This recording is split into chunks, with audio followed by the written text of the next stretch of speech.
is the Banner Baseball Show. Paul Mancano and Andy Kostka live on a Thursday in July with some breaking news. Bryan Baker, Orioles reliever, has been traded to division foe Tampa Bay Rays. Andy, this was not what I expected to get this morning. We had a doubleheader to cover at Oriole Park at Camden Yards. We thought that, we would be covering two baseball games. We thought a couple weeks away from the trade deadline, we would not be dealing with breaking news, and we would not be dealing with the trade of somebody who is under team control and is a critical piece in this Orioles bullpen. But that's exactly what we got today, and pretty surprising. Yeah, definitely. I think I look at this in two ways. One, this does not necessarily guarantee a complete trade deadline sell-off for reasons why I will expound on briefly. Two, this wasn't the first name. If you think about the guys that are most coveted in baseball right now, Ryan O'Hearn is probably first. Seranthony Dominguez would be second. I think Gregory Soto, a distant third or fourth, or Ramon or Laureano in there. Those are the guys that you're probably going to hold, until closer to the trade deadline, maximize value if you can. This feels maybe potentially more like, we can say Bryan Baker has 3 years of team control left. That's true. But at the same time, he is out of team options. There's less flexibility there. His value has never been higher. Before the blow up game he had Tuesday when he allows 4 runs in a span of 4 batters, he had been having a great year, and I think he's going to do great in Tampa. He's from Florida, but I also don't think this is necessarily, Tampa has a way of, moving on from guys pretty quickly. I mean, relievers don't necessarily become lifelong members of an organization. So I wouldn't necessarily imagine that, maybe he's not a Tampa Bay Ray in 2028 when the last year of his deal is. But Baltimore gets a 37th round competitive balance pick back. 37th overall. 37th. Yes, sorry. Yeah, 37th overall. The value of that pick is not just that now you have 7 day one picks, which there's going to be pressure on the Orioles to turn that into value. That's about $2 million or a little bit more than the slot value for the recruit, for the draft class. Basically, you have this signing bonus pool that you can give to draft picks. This increases the amount of money Baltimore can give to its draft picks, which is probably as much of a reason why they did this as anything else. Now they have a lot of day one picks. Again, there's pressure on that because if you look at the 2024 draft class for Baltimore, a lot of those day one picks have underperformed so far. They have not done well. So if Mike Elias wants to make this team a contender in 2026, this is not a trade that does that necessarily, because draft picks, are going to have to develop for multiple seasons most of the time. So we'll see. Maybe in 4 years, this trade looks like an absolute genius move because, Jordan Westburg and Connor Henderson were competitive balance picks in that early 30s of the draft. So you can definitely get high value in those spots, but this is not an instant move that helps your 2025 roster, obviously, and does not help, 2026. So with that, I'll let you ask questions. No, yeah. I mean, this is let's talk about Bryan Baker just off the top, because he's kind of an Orioles development success story. Plucked off waivers back in 2021, and I never fully understood the grief that he got from some fans because he was a very reliable reliever for the Orioles, albeit not a necessarily high leverage guy until this season. In his 4 seasons with the Orioles, compiled a 3.73 ERA, pitched 176 innings, bounced back and forth between Norfolk and Baltimore. But like you said, Andy, out of options. And in a season where the Orioles bullpen didn't start out very hot, he was called upon very early to pitch some very critical innings, and he did phenomenally in those situations. And it is tough that his last outing as an Oriole, he did not record an out, gives up 4 runs, and obviously a devastating loss to the New York Mets the other day. But in both our interactions with Bryan Baker, he was great to talk to. He was enlightening. You did several stories with him. A good guy to have in the clubhouse. But typically when a team begins a sell-off, the relievers are almost assuredly the guys that go early. We are 3 weeks away from the trade deadline. So I like your point, Andy, that does not necessarily mean that everybody is for sale. This could just be an instance of, hey, the Rays came calling after this guy. They really wanted him. They were ready to give up a draft pick, which Mike Elias covets. And that's why Mike Elias pulled the trigger. And in terms of the draft pick, I mean, these are the only draft picks that can get traded as these competitive balance round picks. The Orioles already had a couple extras because of the fact that they lost Corbin Burns and Anthony Santander in free agency. But for Mike Elias, there are never too many draft picks that you can have. It's just a matter of using them well. The Orioles had competitive balance round picks last year, and with the 32nd overall pick, they took Griff O'Farrell out of Virginia, and so far he's hitting 208 in Aberdeen. So you have to do well with these picks, but in terms of a straight up value proposition, I think this is pretty good value as Andy hops out because of internet and hops back in. But Andy, I think if you're just looking at, Bryan Baker traded straight up for the 37th overall pick, in terms of a value, we'll see what that player turns into being for the Orioles. But in terms of value, I think this is a pretty good proposition. And if Bryan Baker didn't have the strong first half that he had with the Orioles, no way would they have been able to get a draft pick of this value for him. Correct. Yeah. This is, first props to Bryan Baker because this was a big season for him he realized.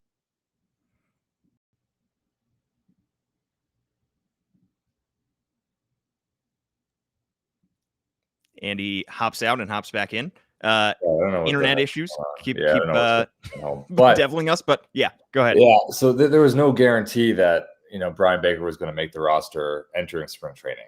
He was a bubble guy, didn't have options. So props to him, first off, for putting together a super strong first half and increasing his value. Second off, Mike Elias, general manager for the Orioles, just finished a press conference. And according to Daniel Allentuck, who was there for the Baltimore Banner, says that Elias does not necessarily say that this is a full sell, but that it is a, quote, step in that direction, an indicator of what is coming at the deadline. He said that he was not shopping Bryan Baker,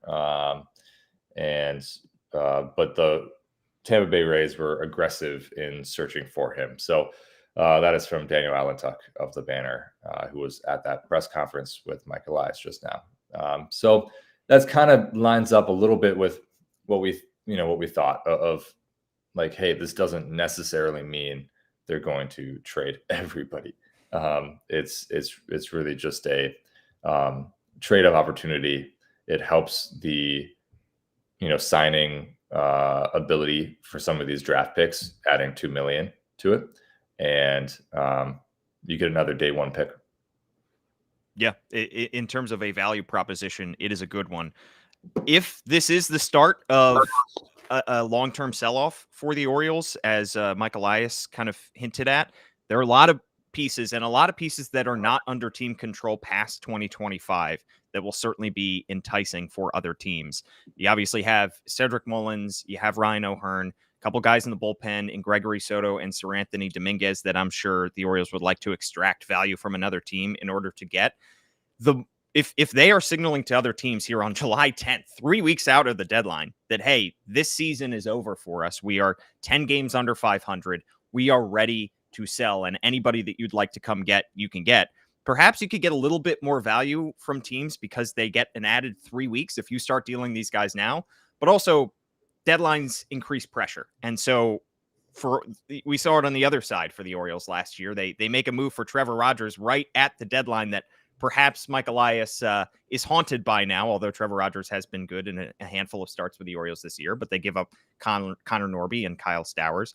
And so the closer they get to the deadline, maybe you get teams that are a little bit more desperate to add pieces from the Orioles. At this point, though, there are plenty of players on this roster that I think we can consider up for grabs. And if this truly is the start of a sell-off for the Orioles, we could see a bevy of moves over the next 3 weeks.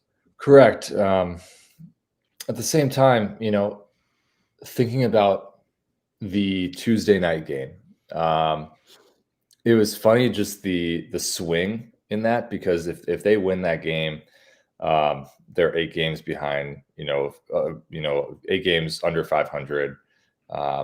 They have won 4 straight.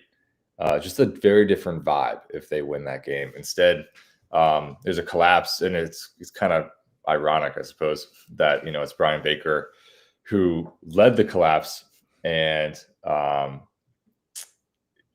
he's the first guy out the door, as potentially a trade sell-off. That did feel, our columnist Kyle Goon wrote how this season is over. It's pack it up, basically. He had some criticism about that piece from fans who read it as don't enjoy and don't watch. That wasn't, critical reading skills are important.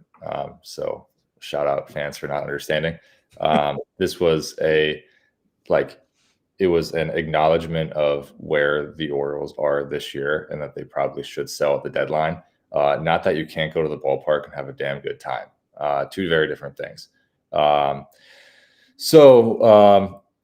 would say that, yeah, losing Tuesday night's game probably played somewhat of a role, but it unless Mike Elias probably will not feel as though he is under incredible pressure to sell even a guy like Ryan O'Hearn, unless it's an offer that he really feels comfortable with and really likes.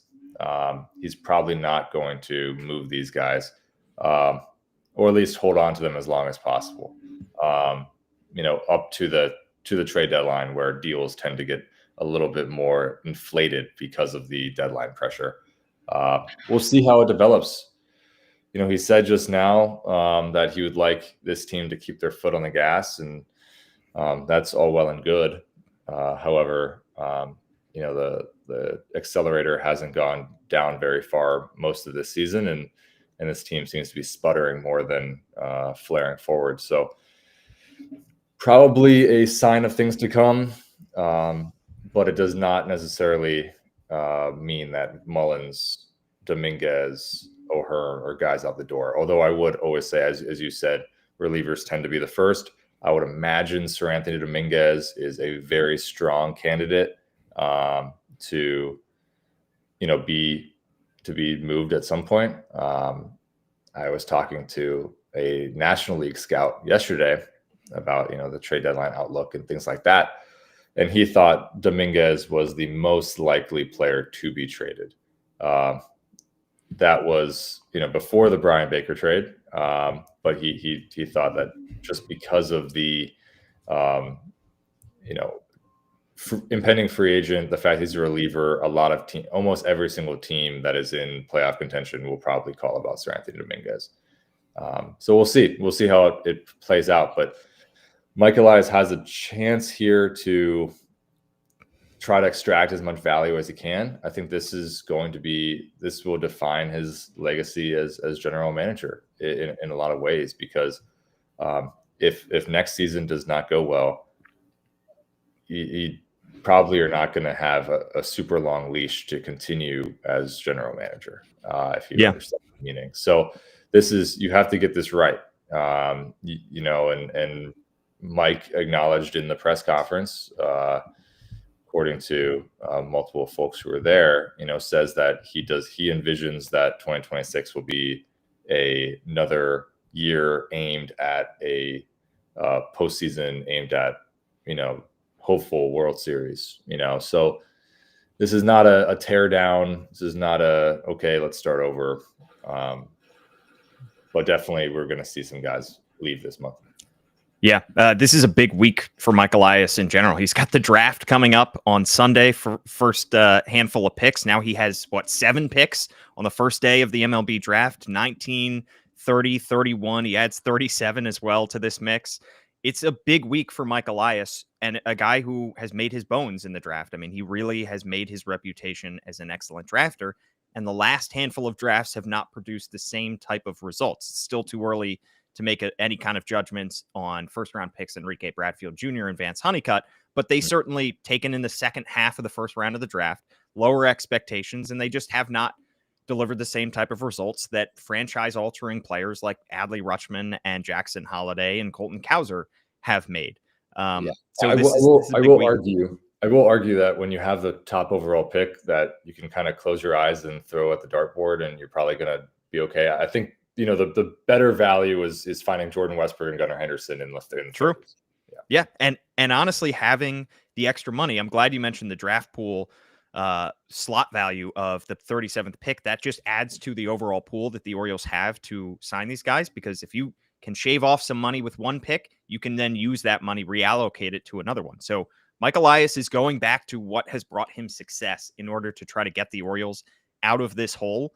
And if he can convince David Rubenstein and the ownership group that he has a way to dig the Orioles out of the hole that they have currently dug themselves in, then he can likely stay on as general manager. But it's going to have to come with a successful 2026 season. I mean, he has to bring this team back to competitiveness, because you cannot waste another year of Adley Rutschman and Gunnar Henderson and Jordan Westburg and Jackson Holliday, all young and seemingly in their prime. That cannot be a wasted year. And so Mike Elias is going to do the most he can at this deadline to add pieces to help this team in the near future. That's why I was a little bit surprised that the return for Bryan Baker was a draft pick, because like you said off the top, Andy, this is not going to be a guy, whoever they take with the 37th overall pick, he's not going to be a member of the 2026 Orioles, likely the 2027 or 8 Orioles. But hey, if you draft a guy and he does well in a handful of months down in the minors to end the 2025 season, maybe you end up flipping that guy for a starting pitcher this winter. You're able to use him as a trade piece down the road. But this is a key deadline. Seranthony Dominguez, great season he's had so far with the Orioles, a 3.22 ERA in 37 games on an expiring contract. Gregory Soto, not as successful, but he's a lefty. Cedric Mullins entering the last year of his deal. Ryan O'Hearn entering the last year of his deal. This is the time for Mike Elias to turn a lot of these guys on expiring deals into pieces for the future, into prospects, potentially into draft picks. And it starts right now with the trade of Bryan Baker. Absolutely. I agree with everything you said. There is, echoing kind of what Elias just told reporters in the scrum at Camden Yards. Mathematically, he said that the Orioles could still be buyers at the deadline. If they go on a tear in the 3 weeks, seems hard to imagine, but he's not necessarily committing to a full sell-off. And that is, I'll be completely honest with you, that's the prudent thing to say, because now teams, if he went in there and said like, yeah, man, everything in the washing machine, whatever you want, come get it. The offers are just going to be so much less. So if you continue to say, it's a smart thing for him to say. If you continue to say that Baltimore wants to potentially get back in this, maybe we can, we're not looking to sell everybody. The offers might have to be a little bit more serious to get a guy. So I understand it. I don't necessarily believe it. But. And he has to send the right message to the clubhouse as well. I mean, you don't want to tell your clubhouse that you are giving up on July 10th, but at the same time, they have to know the situation that they're in. They have to be able to look at the standings and say, hey, we're 40 and 50. For us to be able to climb out of this thing is going to take a ridiculous second half from us, and it's unlikely to happen. So they have to understand that this season is probably lost. They, like Mike Elias, like the coaching staff, they bear some responsibility for that as well, and you hope that they learn from that and go forward. But the timing of this, of the fact that the Orioles make their first big move before the deadline coming 2 days after one of the more devastating losses of the season, and they blow a 4-run lead in the 8th inning, and they go on to lose in extra innings. It reminds me of back in May when the Orioles fired Brandon Hyde. That was coming off a devastating Friday night loss at home to the Nationals on May 16th, the 3-4 loss. And in so many ways, that loss has been repeated over and over again this season. A game that is close coming down to the wire, a team that the Orioles should beat. And for whatever reason, they're not able to put it together. The offense goes quiet late. The bullpen gives up a lead.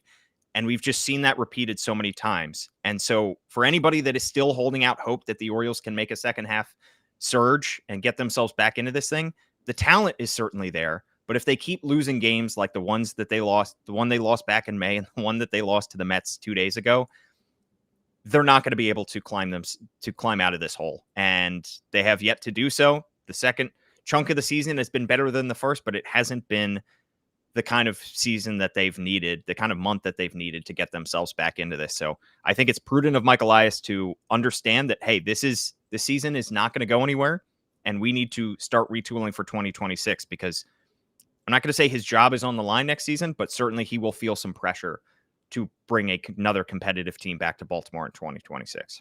Yeah, you really look at 2026 needs to be a competitive window. Theoretically, you could have a massive fire sale, and basically, if the offer is there, even for a guy with team control, like Bryan Baker, sell if you deem that is a good opportunity, and you can retool in the offseason with buy-side trades and with free agency.